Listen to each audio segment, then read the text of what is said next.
Hello everyone, তো আজকে আবার একটা বড় ব্লগ নিয়ে তোমাদের জন্য চলে এসেছি। আই ডোন্ট নো আমি কতটা কমপ্লিট করতে পারবো, বাট হ্যাঁ আজকে যাবো হচ্ছে আবার প্রোডাক্ট আনতে, একটা প্রোডাক্ট ডেলিভারি করতে আর একটু ঘুরতে। তো চলো তোমাদের দেখাই কি কি করি।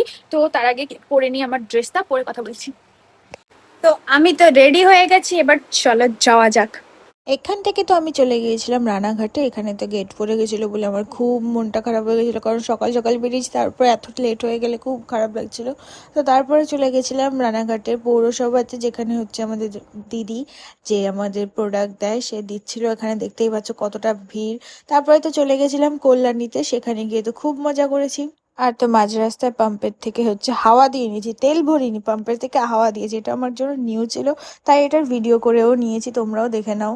আর তারপরে তো ডাইরেক্ট ডেস্টিনেশনে।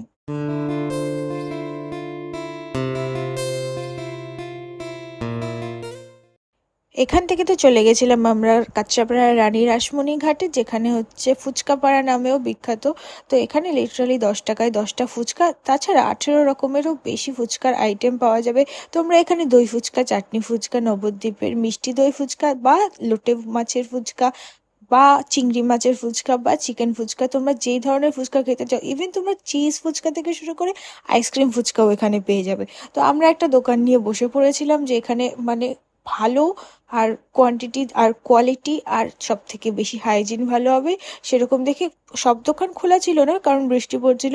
তার মধ্যে এই দোকানে সত্যি বলছি ফুচকাটা বৃষ্টির মধ্যে এত মচমচ ছিল, আমার তো লিটারালি এত বড় মুখের মধ্যে আমার হচ্ছিলই না ফুচকাটা। তো হ্যাঁ, ভেঙে ভেঙে খেয়েছি। ফার্স্টে নিয়েছিলাম আমরা চিকেন ফুচকা, সেটা আমার তো মোটামুটি লেগেছে, সব কিছুই মোটামুটি লেগেছে, কারণ হচ্ছে আমি ফুচকাটা নর্মালি খেতে পছন্দ করি, এই জন্য ফার্স্টেই জল ফুচকা নিয়ে আমি আবার লাস্টে জল ফুচকা খেয়েছি। আর তারপরে তো চার্জার নিয়েছিল এটা লোটে মাছের ফুচকা, তারপরে আমি নিয়েছিলাম হচ্ছে চিজ ফুচকা। তো তোমরা দোকানের লোকেশনটা দেখে নাও, এরকম জায়গার লোকেশনটা আছে, নামটা তো জানি না। বাট হ্যাঁ, তারপরে তো চলে এসেছিলাম বাড়ি। আর তারপরে দেখো এই যে আমাদের চাকদার অবস্থা, এটা যে কি অবস্থা আমি কি বলবো। লিটারালি এখানে ড্রেন করছে, তারপরেও জল জমে যাচ্ছে।